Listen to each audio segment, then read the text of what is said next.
last year was your first year, your first full year. And boy, there's a lot of people that threw a lot of flaming arrows at you guys, Indy Lights, because of some of the decisions that had been made. One was the scholarship situation. Give us an idea, if you can, how that came about. Yeah, it is. As everything came back under Penske Entertainment umbrella and IndyCar running Indy Lights before, Dan Anderson and Anderson Promotions had it since 2013, right?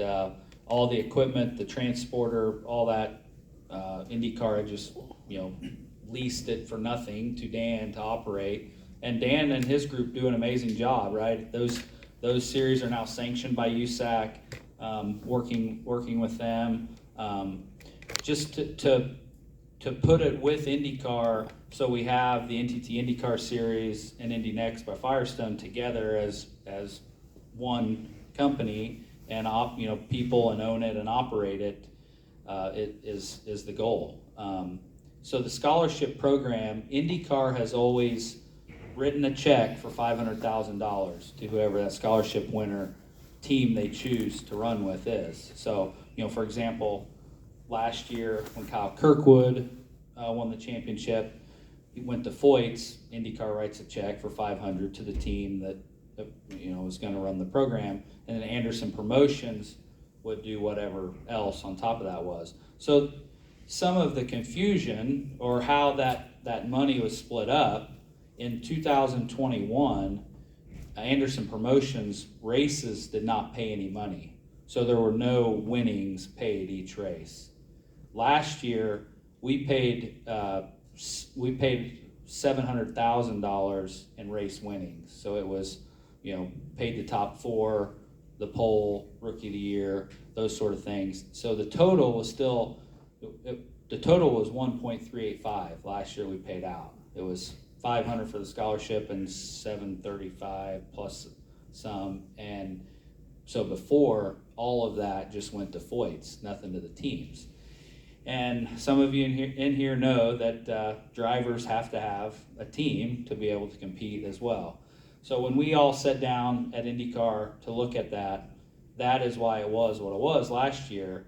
So that the teams got money, and Roger called it, everyone needs some going home money. You have some going home money to make sure you put some back in. So, and it was beneficial to teams. And I think we've seen that with, the added new teams, Yukos Hollinger team coming back, even more new teams looking at how can we do this, and then the budget to do it, right? And then still drawing drivers that want to be a part of it for that opportunity. So we did adjust it for this year. The scholarship, we've raised the total amount of money a little bit, so it's just over 1.4. The race winnings are a little bit less. The scholarship is higher, and a defined program where that money would go towards a Texas test, a rookie orientation practice at the Speedway, the 500, and then an additional event in 24. So that is all out clearly now. That was where the stumble was between teams and drivers and the media of hey, that total amount of money, the total amount of money didn't shrink. It was shifted to race winnings and awards and the scholarship. So I think we're all in a better place this year, and the message has been we'll continue to make it better and bigger. It's racing. We always want more, we need more, it takes more. Well, it seems to work in your favor because last year 11, 12, 13 cars would show up at each venue, and this year projected maybe 18 or 19 cars showing up. So the teams, the people that are actually there putting on the product, have reacted by growing. So the money situation must be okay to them. Yeah, we're really happy where we're at with the amount of teams. We'll be at Homestead testing on Monday, be the first test on Firestone. So we're excited about that. We'll have 19 cars there testing, and they all plan to race St. Pete, and plus an additional one. It's been a perfect storm, right? We throw in pre-pandemic and COVID, and then them not, Indy Lights not running for a year, and the forecasted parts, everything is tight, right, on building, production. So when we talk about last year, everything was based on, hey, by July 1st, we need to have a projection of how many cars we're gonna run, what that forecast of parts looks like. And nobody believed it, really, right? It's like you can say what you're going to do on and on and on, but until they see it, of what's been done. So to add new cars, and where we're at with parts, we're just yesterday, we still have one box that's stuck in customs that has crown wheel and pinions in it from one of our manufacturers partners here with Dallara that we need. But gearboxes and pieces like that, and new tub, Abel's Motorsports new building here, their new car was 2.5 weeks behind to get it. So, but we're getting there. That's what I work on every day right now. It's working on trying to build the parts and pieces we need to make it all happen and have every car on the grid with the spares they need as well. So your responsibility with Indy Next, not only on administrative side, but you're dealing with the vendors to make sure that the parts are going to be available for everybody. Do you also deal with the promoters and the tracks? Exactly what is your job there? Yeah, I understand now. Like when I was working with the Speedway and everyone here for the BC 39, right? Because there would be an email or a call that said, "Hey, who do we need to talk to about this?" I'd be like, "Well, I can help you." "Okay, well, you talk about this." "Well, that'd be me. I'll help you." Well, so now and it's great, and I'm fortunate to be in the spot I'm in now, because if you're talking about promoter relations, there's a couple people that I can go to, right? And that's what they handle. Or if it's any aspect you look at, right? We try to have people in there. And at IndyCar, there are only about 40 full-time employees. So, and on a weekend, an event, about 125 to 150 go. So to have people that I can go to and work directly with on all those pieces is great. We meet here with our engineers at IndyCar and Dallara's staff, at least once every 2 weeks. Looking at what we need to handle now, what needs to be handled, 2-3 months out, and then a year out. So those things are, and that's been really refreshing to me to learn that and be involved in that process and think about ways to keep it going or make it better or look at why or how we do it. This is a question I'm sure is on the minds of a lot of people in here. Freedom 100. Yeah. Is there a possibility that would ever come back? I'm not going to say that there's not a possibility, right? It's every conversation, every place I go, it's a question that comes up, and we all know that there's one race on the oval across the street over there right now. So the kind of the thought there is we want these drivers to get oval experience. There's so many. Just this last week, a couple of them did talk to me about oval experience, right? Because they don't have any, and they want to be prepared for Iowa and Gateway. So we do have 2 series tests at Iowa and Gateway before we race at Iowa and Gateway. So that's good. But we all know that the Freedom 100 is, right, it's at the best place in the world, on the greatest racetrack in the world, and that's where they all want to be, and ultimately we want them to be there too. Roger has been through more things at that speedway than most of us, and his idea there is that we need to get them oval experience, and we don't need to put them in a situation on the grand stage that day, that weekend, and have something happen that we all don't want to happen. Well, I attended every one that they had, and they were always great races, but they had some really hard crashes. So I can understand the reluctance to stage that kind of a race. Because these kids don't have the oval experience. They're road racers or tally-o racers. So they're not used to running side by side and wheel to wheel like that. So I can understand the reasoning behind that. And we know it's exciting, right? Like you said, we saw the 4 wide finish, right? My youngest boy, he doesn't want to go to the races, right? He doesn't really care about the races, but he did send me a TikTok of that finish, right? So those are the exciting things that we know that people see. So anything new and exciting on the horizon with Indy next? New cars, engine packages? Are you going to stay with what is familiar at this point? Yeah, the biggest thing is the tires. Going to Firestones this year, we've had a couple tests. Late in the year. We anticipate the cars to be faster. Should make it even a little more exciting. So we're looking forward to that part of it. The engine package is the same with advanced engine research. Chris Dyson's company does that for the series. So that was really good. Last year we continued to look at push to pass options and how we can improve that, and then the drivers and teams and engineers also have experience with that relates to the IndyCar if they would progress to that level. Well, I'm sure folks out here have some questions of their own, so I want to open it up. Anybody with a question? Just go ahead. I'll be the first one. I'm honored to be the first one. Rick Raymond, how are you? Good. How are you? I'm doing great. Just a suggestion. If they think it maybe is too dangerous to have the Freedom 100 over there at the Speedway, has anybody thought about maybe IRP?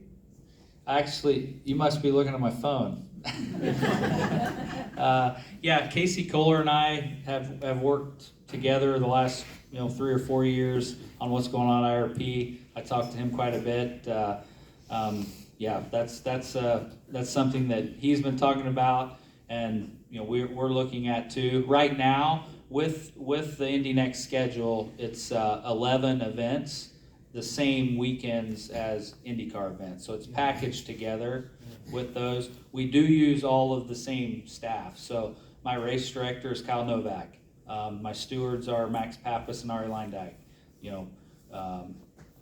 Jim Norman, Jim Swintal, all the same guys in race control do both of them. So that would be something that would be different. We're the schedule's the same this year as was last year. But we're openly looking at, hey, how do we make it better? What are our options? I think it would be a great way for them to get that oval experience without having to face the 200+ mile an hour pack racing dangers. Exactly.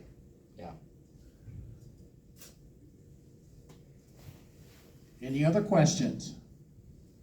I was a finance guy most of my life, so I think this way. But it looks from the outside, and also from things I hear, like there is good money to be made in short track racing as a promoter or as a track owner. And yet we see a lot of Indiana tracks going the other way. One of our favorites doesn't even have a schedule. Rumors flying about a couple others.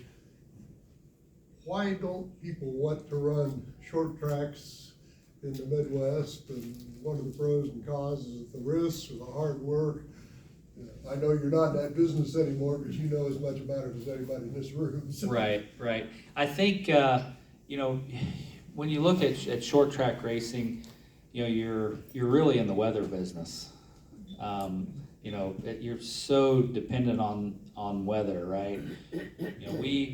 Bloomington Speedway was in trouble for the start of 2018. Wasn't going to happen, or maybe somebody come in there that could possibly not be good for the industry and kind of rock the whole ecosystem for Indiana. So added to my list of things at USAC, we did Bloomington, right? We did, I think we've had eight events on the schedule, right? So right off the bat, right? Well, why wouldn't you do 25 or 30, right? Because you make so much money. I've still got that notebook at home, right? We made money on 2 races, lost money on the other 6. The week of Sprint Week, Storm goes through Bloomington, takes the light pole down in the infield. We're all gone. You've got to pay to have somebody to do it. You've got to rush lights in. Just the tow trucks that we acquired, they both blew up. You know, and a big thing too is short track stuff, the concession stand, you know, they're in the restaurant business too, right? We didn't, but that's all part of what makes it work. I mean, I see the successful places that I went to my whole life, and then 7 or 8 years, efficient ways and good food where you can get through the line to do that. It's tough, and I hate to say it, but we're all too spoiled. On a Saturday night, you can go, I mean, just list them out, right? I mean, you can go to Putnamville, Paragon, Bloomington, Lawrenceburg, Kokomo. When's Gas City running? You know, and then you add in, you know, Anderson and the Speedrome and Circle City and all those. It doesn't take long before it gets watered down and thinned out, right? And then we all know that the racers, right, we should pay more. And when it looks like, when there's 700 people there, it looks like there's 2,500 people there. I guarantee you.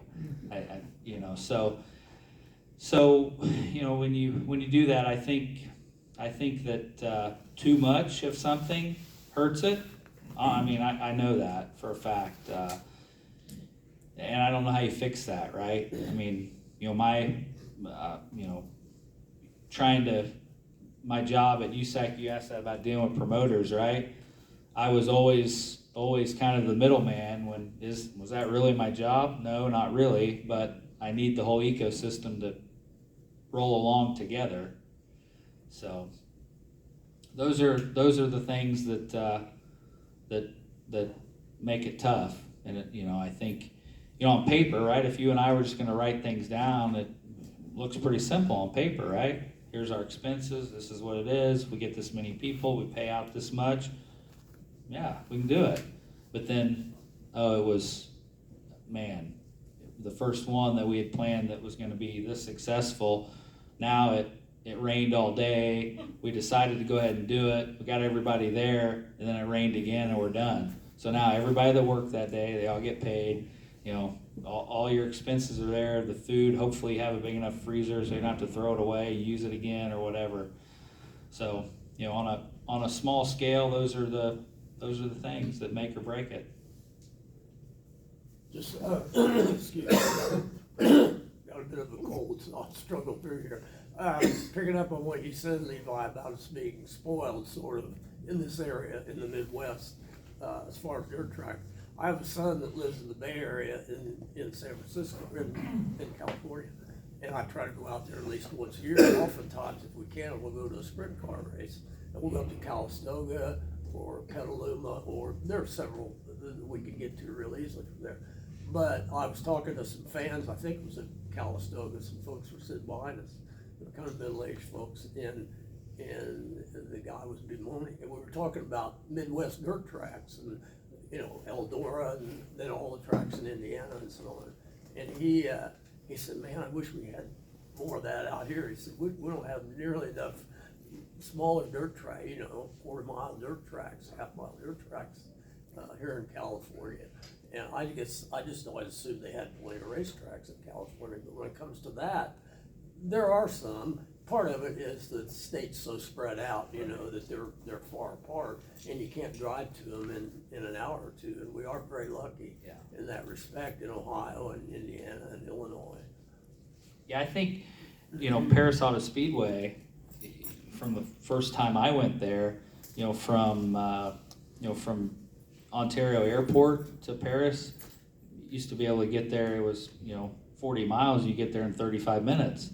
Well, now now you can't get out of the Ontario Airport in 35 minutes, right? So, you know, for the Oval Nationals, go out there, and you know, the people that would come, you know, you'd see on Saturday, man, hey, I didn't see you last night. He goes, there's just no way you can't get here on Thursday or Friday.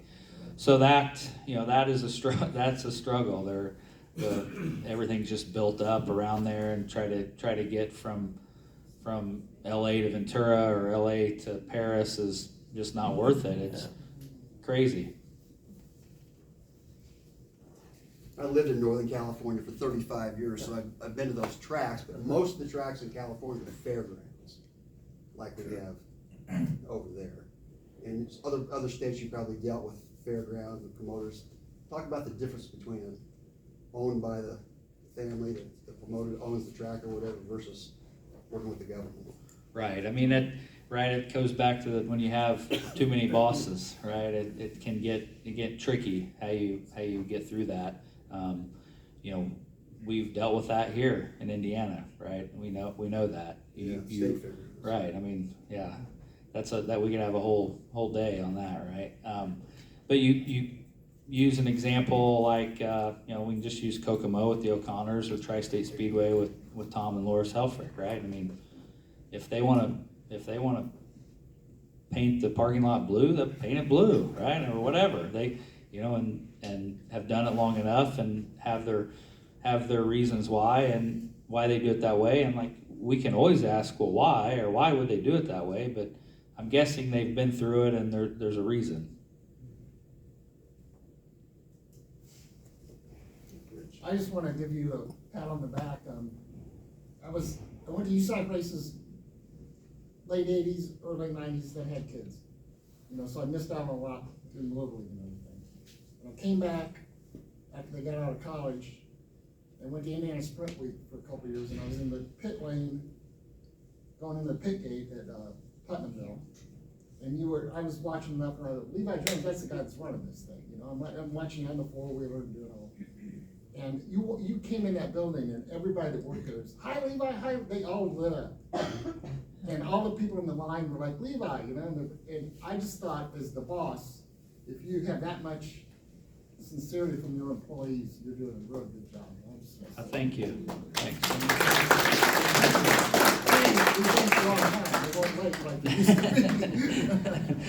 Yeah, the late part, you're right, because I lived in Olney, Illinois, so when we drove home, right, Dad was leaving at 6:30 and to go to work on Monday, and if we got home at 4:30 on Sunday, he took a shower and a nap and went to work. So, I mean, there was, you know, if there's 1,500 people there, they're probably all in that same situation. So, get there, get it done, go home. I was amazed. And it's still going pretty good. I was like, God, if he's leaving, I hope this thing goes back. Yeah.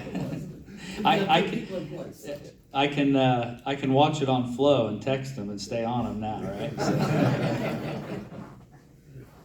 And you always gave them credit. You never took credit. That's the way. Yeah. You know, and I credit my grandpa for that, right? As a kid growing up, he was, you know, he was always available at the front of the store, right?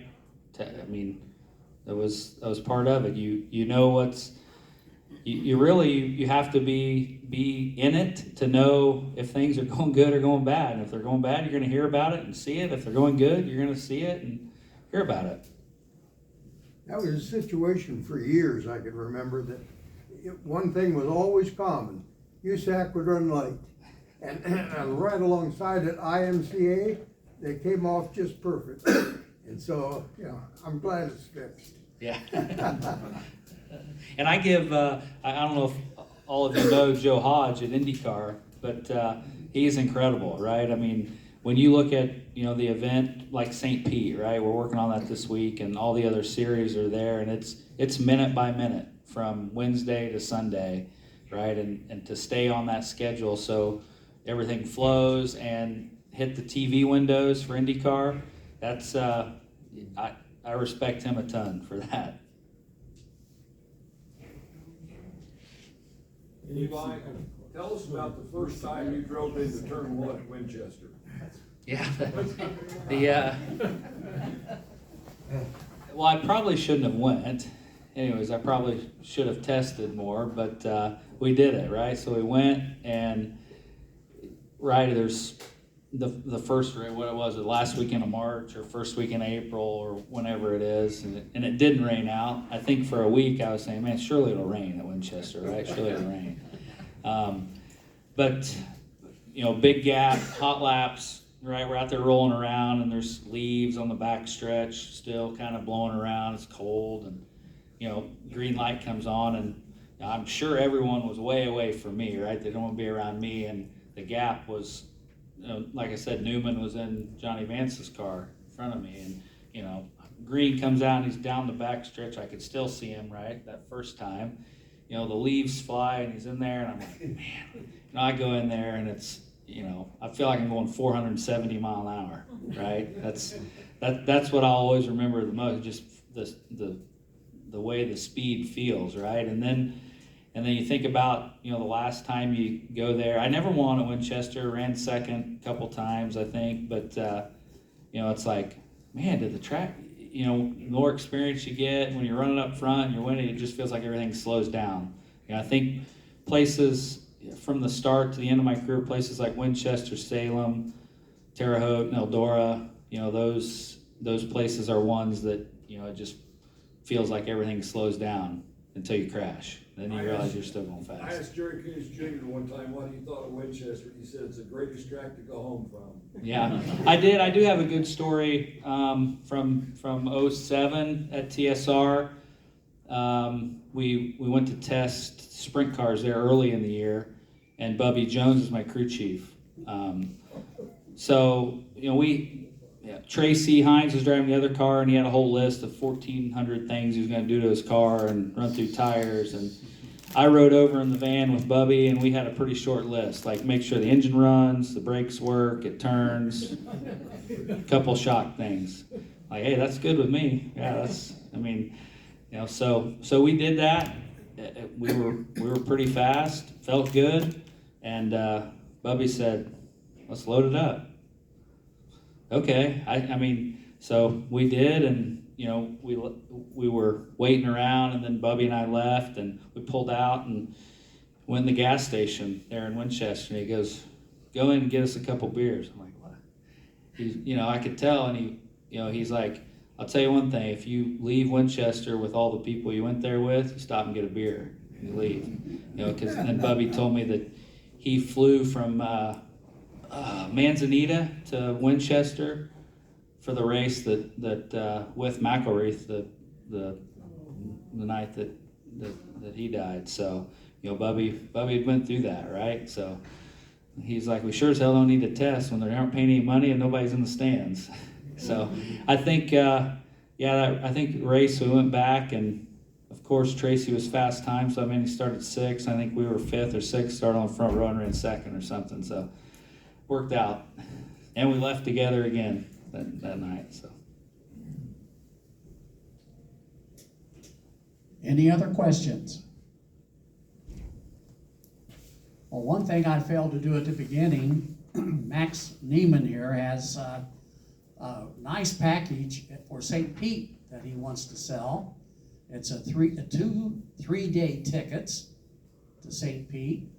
And you'll be able to see all the cars we were talking about, the series, USF 2000, Mazda MX-5.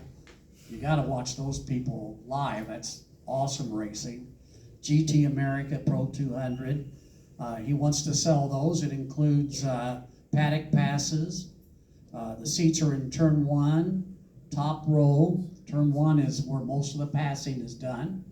So Max is right here if you're interested.